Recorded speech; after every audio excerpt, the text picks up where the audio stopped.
Price Lord. இந்த காலை வேளையிலே உங்களை சந்திப்பதில் ரொம்ப சந்தோஷம். இந்த உலகத்தில் நிறைய பாடுகளை நாம் சந்திக்கிறோம். ஒருவேளை நமக்கு பெரிய பாடுகள் இல்லைனாலும் நம்மளை சுற்றி இருக்கிற பாடுகளை பார்க்கும்போது நம்மளுக்கு ரொம்ப கஷ்டமாக இருக்கும். என்ன இவ்வளோ பெரிய பாடுகள் ஆண்டவர் எப்படி அனுமதிக்கிறார் என்ற கேள்வி நம்ம உள்ளத்தில் கண்டிப்பாக எழும். ஆனால் வேதாகமத்தை நம்ம பார்க்கும்போது ஆண்டவர் இந்த உலகத்தை சிருஷ்டிக்கும் போது இந்த உலகத்தில் பாடுகள் இல்லை. ஆண்டவருடைய முதல் திட்டத்தில், இந்த உலகத்தின் திட்டத்தில் பாடுகள் இல்லை. மனிதன் கையில் இந்த உலகத்தை கொடுத்தார். ஆதாம் கையில் இந்த உலகத்தை கொடுத்தார். ஆதாம் சாத்தான் கையில் இந்த உலகத்தை திரும்பி கொடுத்ததுனால, சாத்தான் கையில் ஏமாந்து கொடுத்ததுனால இந்த உலகத்துக்குள்ளே பாடுகள் என்பது உள்ளே வந்துச்சு. அதிலிருந்து நிறைய பாடுகள் இந்த உலகம் சந்தித்திருக்கிறது. நாமும் சந்திக்கிறோம், நம்ம இருக்கிற மக்களும் சந்திக்கிறோம். எதிர்கால உலகத்தை யோசிச்சு பாருங்க. ஆண்டவராகிய இயேசு கிறிஸ்துவின் 2ஆம் வருகைக்கு அப்புறம் இருக்க உலகத்திலையும் பாடுகள் இருக்காது. இங்கே இப்போ நம்ம வாழ்ந்து கொண்டு இருக்கிற இந்த உலகத்தில் பாடுகள் இருக்குது. அதுக்கு காரணம் சாத்தான் தான். ஆண்டவராகிய இயேசு கிறிஸ்து சிலுவையில் உங்களுக்கும் எனக்கும் வெற்றியை கொடுத்திருக்கிறார். அவரை நம்பி இந்த உலகத்தில் வாழும் பொழுது நம்மளுக்கு பாடுகள் மத்தியிலும் வெற்றியை ஆண்டவர் தருவார். இந்த பாடுகள் நிரந்தரமாக இல்லை, ஒரு பெரிய மகிமைக்குள்ளாக ஆண்டவர் நம்மை எடுத்து செல்லுவார்.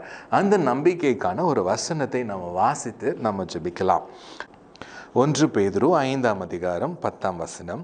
கிறிஸ்து இயேசுவுக்குள் நம்மை தமது நித்திய மகிமைக்கு அழைத்தவராய் இருக்கிற சகல கிருபையும் பொருந்திய தேவன் தாமே கொஞ்ச காலம் பாட அனுபவிக்கிற உங்களை சீர்படுத்தி, ஸ்திரப்படுத்தி, பலப்படுத்தி நிலைநிறுத்துவாராக.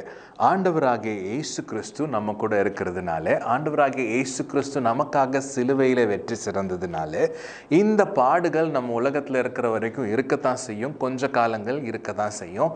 நிரந்தரமானது கிடையாது. ஆண்டவர் இந்த பாடுகளின் மத்தியிலே அவர் மகிமையாய் வெளிப்படுவார்.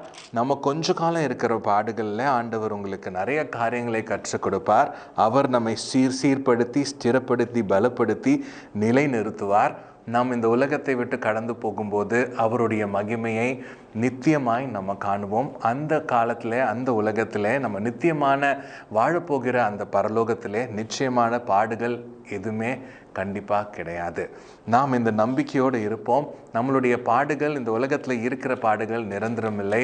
ஆண்டவர் நமக்கு நம்பிக்கையாக இருக்கிறார், நமக்கு பலனை கொடுப்பார், வெற்றியை கொடுப்பார். நாம் ஜெபிக்கலாம். அன்புள்ள பிதாவே, இந்த நாளுக்காய் நன்றி செலுத்துகிறோம். இந்த உலகத்தில் இருக்கிற அநேக பாடுகளை கண்டு நாங்கள் சோர்ந்து போகாதபடி உம்மில் பலனடைய எங்களுக்கு உதவி செய்யுங்க. நீர் எங்களை பலப்படுத்துகிற தேவனாக இருக்கிறீர், ஸ்திரப்படுத்துகிற தேவனாக இருக்கிறீர், சீர்படுத்துகிற தேவனாக இருக்கிறீர். அதற்காக உமக்கு நன்றி செலுத்துகிறோம். இதில் நாங்கள் வெற்றி சிறக்க போகிறோம். ஏன்னா நீங்கள் எங்கள் கூட இருக்கிறீங்க. நாங்கள் நித்தியமான மகிமைக்கு வரும்போது அங்கே பாடுகள் இல்லை என்பதை அறிந்திருக்கிறோம். இயேசுவின் நாமத்தில் பிதாவே, ஆமேன்.